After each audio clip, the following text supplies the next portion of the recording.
Well, week 8 was certainly eventful, wasn't it? But first, let's start with the elephant in the room. Ty Montgomery, you stupid idiot.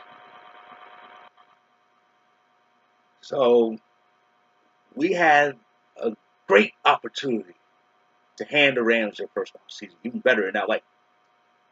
Now, we were 9.5 point underdogs, but we had the chance right there. We got the kickoff, we got the punt, actually, and all Montgomery had to do was take a knee. McCarthy told him to take a knee. Instead, this moron decides to run out of the end zone, gets to the 20, and fumbles it.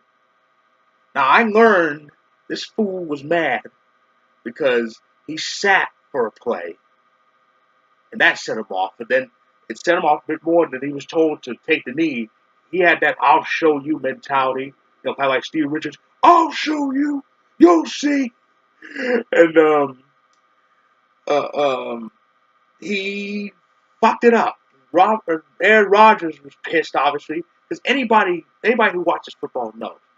You get the ball to Rodgers on a clutch situation with a chance to win, he wins. Why run? You had Aaron Rodgers. He's the ultimate golden ticket, and he fucked it up. Rodgers should have kicked him in his ass, but instead he got traded.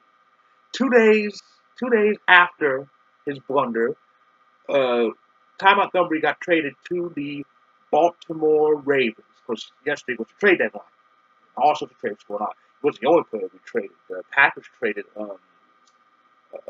Quentin Diggs for some reason to Washington. In both trades, we got draft picks. So the Rams are still unbeaten. The Rams are still unbeaten because we weren't going to get home field anyway. But we just want to need to get that win to get some respect. I think we still want to get it. But but yeah, so the Rams are still unbeaten. And the Saints are close behind the NFC. They beat the Vikings. Good job.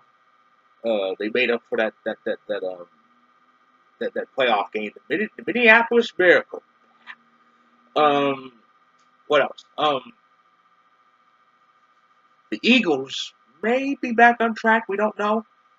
Um, Eagles got a big win in the UK against the Jaguars, so they're 4-4. They may be in it. They may not be. We don't know.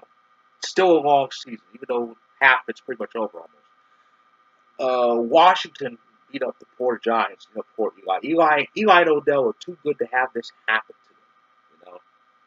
It's all because they have no coach and their owner is a racist asshole. But yeah, so um, it, it's a mess. It's a mess in East Rutherford, New Jersey, and as bad as the Jets are, the Giants are the bigger mess. Maybe the mess is Cleveland. Let's get to the Browns. So heads rolled in Cleveland. Well, in two sports, but this is a football video. The Browns decided to fire Hughes, something people say should have happened after last year, and they fired Todd Haley.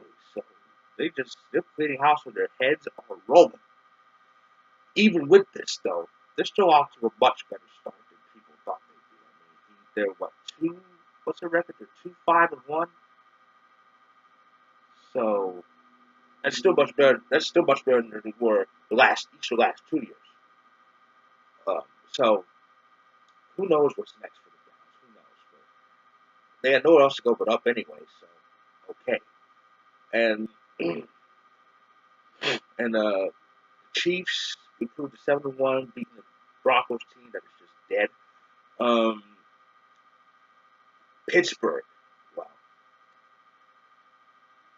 I may have already been about Bell, but I'll bet again. Because I'm not a Steelers fan, but I hold them to a high regard. I mean, they are the class of the AFC. But Bell, in my opinion, Bell trolled them for the last time. I have been on Le'Veon Bell's side throughout this whole season. I've said for a long time, I said, pay him. Pay him. He's one of the best running backs in the league. You're being lost without him. Pay him. And for a while, they were kind of losing games. They tied Cleveland of all teams. And the sentiment for me regarding Le'Veon Bell was pay him. Just pay him, Pittsburgh. You need him. But after now that they're in first, after Le'Veon pulls this shit, I'm saying Steelers, fuck him. You don't need him. You got Connor. Connor's running his ass off. He's playing well. He's a cancer survivor and gives a damn. So you don't need Le'Veon. However the Packers do. So please trade him to us. Uh, but yeah, and of course, Monday night was um, a disaster. Not a big disaster as I expected, but the Bills just sucked, even though they had pretty good chances. And I'll say it's about Ty Montgomery. He was the second dumbest sports figure in LA that Sunday. One of who the dumbest is, check out my next video. So we're halfway through the season, and we're almost in November.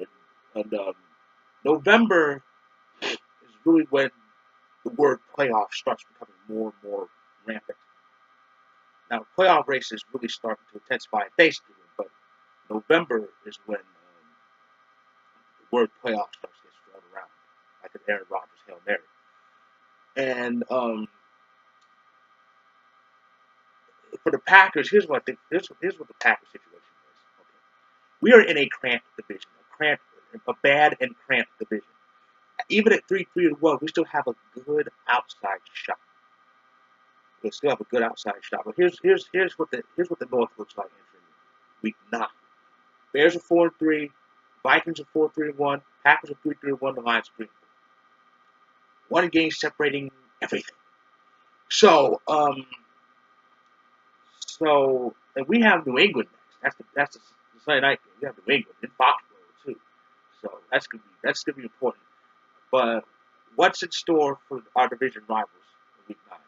Well, the Bears unfortunately play the Bills, and even worse, Nathan Peterman is starting. You know how bad Nathan Peterman is? He makes incompetent morons like Russell Wilson look like legends such as Aaron Rodgers. That's how bad that moron is. So we need to beat New England. We really do. And the Lions and the Vikings, they actually play each other. Now, I really need that game to end 23-23 or 20-20. Just end dead even. But if not, the Lions need to win. But they trade away Golden Tate, so I don't know what to expect. But anyway, here's the thing. Now, I thought to myself, we need to get the number 2 seed because there's no way in hell we're getting home field. The road to the NFC is going through LA. That's a fact. That's a fact I faced, I think, about 2-3 weeks ago. I'm starting to think the chance for a first round bye might be out of the question because the Saints are 6-1, and we need to get the first place and pass Washington to have a shot at possibly passing New Orleans. Now, the good news is New Orleans plays the Rams this Sunday. Ooh, big heavyweight battle. Top 2 teams in the NFC face each other. The game's in New Orleans, but the Rams should take care of it because the Saints defense is worse than ours. And so we just need to get the. But that's my thing. But maybe I'm just guilty of thinking too high. I said we need to get a first round bye. You know, first round bye is good. You get a home game in the divisional playoff and a home game in the NFC Championship if number 1 gets beat. But I admit I'm thinking too high. We just need to win the division and let things sort out. It kind of worked for us in 2016. We ended up as number, I think, 4 in the conference, but we got to the NFC Championship because we won on the road. So who knows? Football is almost as unpredictable as hockey. But so maybe we just win the division, it'll work out. Who knows? When Rodgers won the Super Bowl, he didn't have a home playoff game. So who knows? Anyway. That's my review of week 8. Week 9 starts tomorrow, as does the month of November, with another toilet bowl game. There were 2 in week 8, and there's one starting this week. It's the Raiders and the 49ers. Now both teams are terrible. The Niners are bad by accident. The Raiders are bad by choice. But seeing as how it's a battle of Bay Area, I think that game's gonna be good and close. Who knows? Some key games. Like I said, the Rams play the Saints on Sunday. That's a big game. Rodgers versus Brady on Sunday Night Football. The Cowboys come off their bye and play Monday. They host the Titans. That's going to be somewhat interesting. Both teams are kind of in their divisions. Who knows? So that's my review of week 8, and I will And like I said, my next video is a review of the World Series. So stay tuned for that and enjoy the rest of this insane NFL season. And happy Halloween.